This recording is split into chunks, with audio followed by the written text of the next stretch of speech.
Good morning, everyone. Myself, Bharat Kumar. I'm the medical Pondicherry International Safety Training Academy. So now this session is about how to check blood pressure using different apparatuses. So now we will see in detail about each and every apparatuses to know what and all present and what and all we are going to do with each of the parts of this apparatus. Now we will see about each and every apparatuses which you are going to use briefly individually. First, starting with the sphygmomanometer. As the name suggests, sphygmo means mercury. So this apparatus works on mercury. You can see here there is a tank filled with mercury and also the lock is there. If I turn this lock clockwise 90 degrees, then only the mercury from this tank gets filled into the glass rod. And this glass rod will have the markings starting from 10 till 290. So this is what we are going to use to check the blood pressure of an individual. The other part of this sphygmomanometer are the cuff which I am going to use to attach to a person's arm, and then the bulb which is used to inflate the cuff, and there will be a screw regulator which we will use to adjust the flow of air into this cuff. Then the next apparatus we are going to see is a stethoscope. As you are aware, the stethoscope has only two parts. One is an earpiece, another one is a chest piece. So before starting any assessment, first I should place the earpiece into my ears. Then there are two parts inside the chest piece. One is the diaphragm and other one is the bell. I have to know which part is working. For that, I should give a gentle tap over this diaphragm. If you don't hear the sound clearly, that means this diaphragm is not working. So in order to turn on this diaphragm, I will turn this and I will have a click sound. This click sound that tells that the diaphragm has started working again. Now if I tap, I can hear the sound and the diaphragm is working properly. I can use this for assessment. Then the last apparatus we are going to see now is a digital BP checking apparatus. That is a digital blood pressure checking apparatus. This apparatus is either operated by batteries or you can also use direct electricity, which outlet has been given, and the socket and every wirings will be coming in the apparatus box itself. There. This is the cuff I am going to attach, and this apparatus has a display. As soon as you attach the cuff and turn on the start button here, the display, the apparatus does the reading for you. It inflates this cuff, everything the apparatus does, and it will give you all the measurements of the blood pressure and also the pulse of this person. These are about the apparatuses which we are going to use now. Now, let us call our client to whom we are going to check the blood pressure. Welcome, Mr. Sinu sir. Come and have a seat, please. Now, I'm going to explain this procedure to the client and I'm going to get the consent from him. So, Mr. Sinu sir, this procedure is about checking blood pressure for you. This procedure may take roughly around 2 minutes, and it will, as soon as I attach the cuff and I start inflating, it may just be a little discomfort to you. So, do you agree for doing this procedure? Yes, sir. So, as sir has agreed to us, now we are going to start the procedure. Kindly place your left hand here, sir. Turn this way. Be relaxed. Now, I open the sphygmomanometer and I see that the lock of the mercury tank is still locked. Now, I am going to turn it clockwise at 90 degrees and unlock it. After unlocking, I am going to take the cuff and I am going to place it so that the cuff is at least 2 centimeters above the elbow line, and the tubings coming from this cuff should be either at the middle of the arm or towards the body.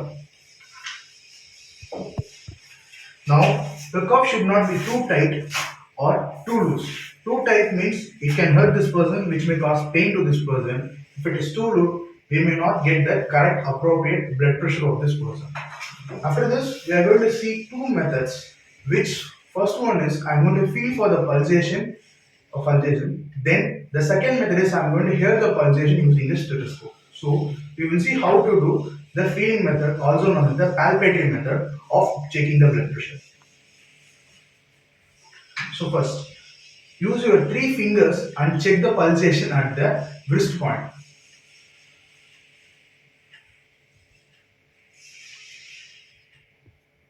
So now I got the pulsation of this person. Now what I am going to do, I am going to make sure that the screw is locked in the bulb so that I can inflate this cuff, and I am going to inflate the cuff till the level of mercury reaches the 160. As you can see here, as I inflate the cuff, the level of mercury rises up from 0 and now it is at the level of 160. Now I cannot feel the pulsation, but if you are feeling the pulsation though you have raised it, then you are supposed to raise it again to 180. Again you are feeling the pulsation, you have to raise to 200. But now I am not feeling the pulsation, so I am not going to raise further.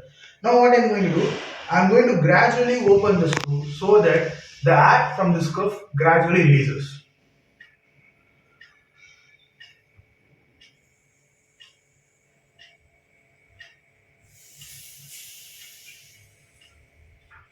So, as it releases, what happens is that at a particular point, you can start feeling the pulsation again.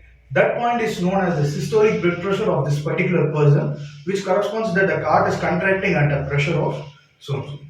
So now we are going to see the second method of checking the blood pressure using a stethoscope. So this method is medically known as auscultatory method. Auscultation means I'm going to hear for the pulsation. That is why this is known as auscultatory method.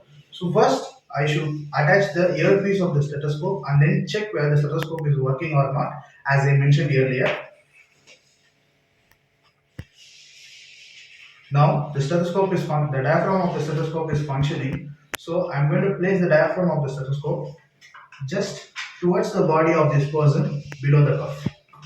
So now I won't be hearing any pulse, but as I already checked during by the feeling method or the palpatory method, I know what is the systolic blood pressure of this person. So what I am going to do, I am going to inflate the cuff till the mercury level reaches at least 10 units of the value which I got as a systolic blood pressure earlier. Now before inflating the cuff, make sure that the screw is closed so that the air gets filled inside the cuff. Now start.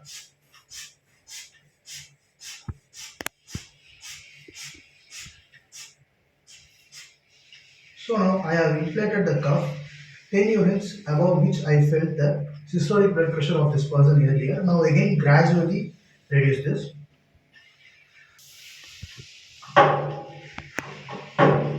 So what happens in this method is, as soon as I increase the cuff 10 units above the previously got systolic blood pressure, I won't be able to hear the pulsation. But as I gradually reduce, I will hear the first pulsation sound. That is the systolic blood pressure of this person, and I will be regularly hearing the pulsations.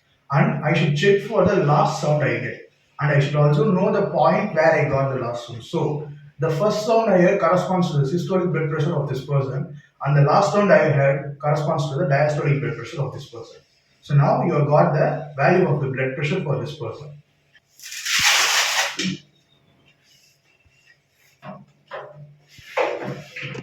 Okay, so now we can go to the next method, which is using a digital apparatus, a much simpler method and easily applicable. We can purchase this digital apparatus and we can all check the blood pressure in our home itself. So I already discussed the parts of this digital apparatus, so we will directly go into how to measure. This doesn't have any method, it's a simpler method. I just place the apparatus here, I took the cuff,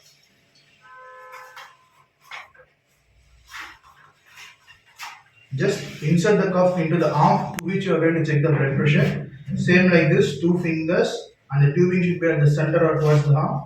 I'll make the cuff fit to the arm. As soon as I make it fit to the arm, I'm just going to press the start button so it starts recording.